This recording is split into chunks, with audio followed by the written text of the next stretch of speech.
So yeah, another slightly different vid, and I came across this on Facebook. Gen X kids.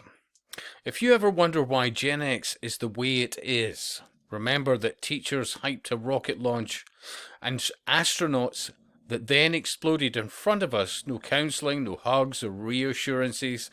They just assigned more homework, and this is just a sample. Now, I would have reworded it to something along the lines of why Gen Xers are the way they are. Yeah, would that be fair? Better English. And this is just but one example. Things along those lines, you could fine tune it, blah, blah, blah.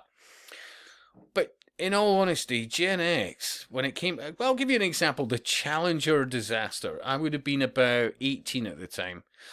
It happened at the end of January 1986.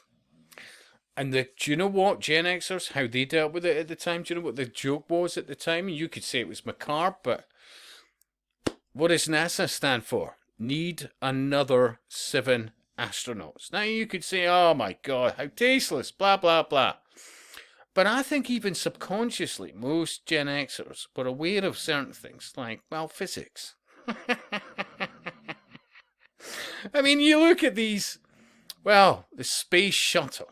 Look at the damn thing. Honestly, seriously, have you ever thought about this? Yeah? Now, to reach an orbit, speed needed to reach an orbit, you need to reach, apparently at least, an accelerate. You need to reach 17,600 miles per hour. That's what you need. That's the kind of velocity you need to achieve Earth or orbit, yeah? Or 4.9 miles per second. Now let me just point out, type in world's fastest planes. You will notice something very similar about any of them, if not all of them. That's certainly not fast. That's for sure. Right? And the very fastest, for example, as far as we know, the SR-71 Blackbird, yeah? That couldn't even reach a fraction of that, yeah? But somehow we're told that this thing, strapped to rockets, yeah, that's going to do it. I'll repeat, even subconsciously, I think most Gen Xers were, well, you know, they had other distractions like a better life. That even by the 80s, most people were very disinterested because, you know, they had a decent grounding in physics and, you know, decent enough education. Even Concorde, which what was it, Mach 2? Yeah, something like that, 2.2. Yeah, still a vastly far more streamlined thing than the space shuttle. But yeah, you were told that just strapping them to rockets would make all the difference. Now let me tell you, I'll give you an example, and you may disagree. Fair enough. There is a type of boat called a trawler. And trawlers are usually synonymous with fishing, yeah? And it's not about the speed. It's about the ability to traverse vast miles. Torquey engines, not huge horsepower. And the reason for that is you could put 4,000 horsepower into a trawler-based hull.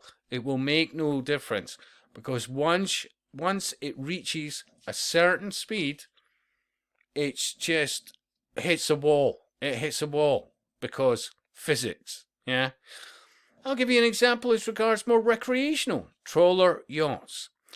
Why they're so popular is their durability, their ability to, in boating terms, compared to fast, what's called planing yachts, can achieve vast distances at low speeds. For example, a 40-footer will do maybe 7.5 knots is its most efficient. Yeah, something round about that, a trawler hull. But it will do, depending on tankage fuel-wise, thousands of miles. And the larger trawlers with a larger length overall can reach slightly higher speeds. They all have one thing in common. Beyond a certain speed, for example, the larger trawlers, maybe 10, possibly 12 knots. But even for them, their better fuel burn is somewhere around about 8 knots. Yeah. Planing boats have completely different hulls. It goes back to looking at this. It's about resistance through whatever medium that you are traversing. It should not be rocket science. Anyway, your thoughts, your views, your thumbs ups, and your shares. And if you like what I do, support the channel, and I'll speak to you soon.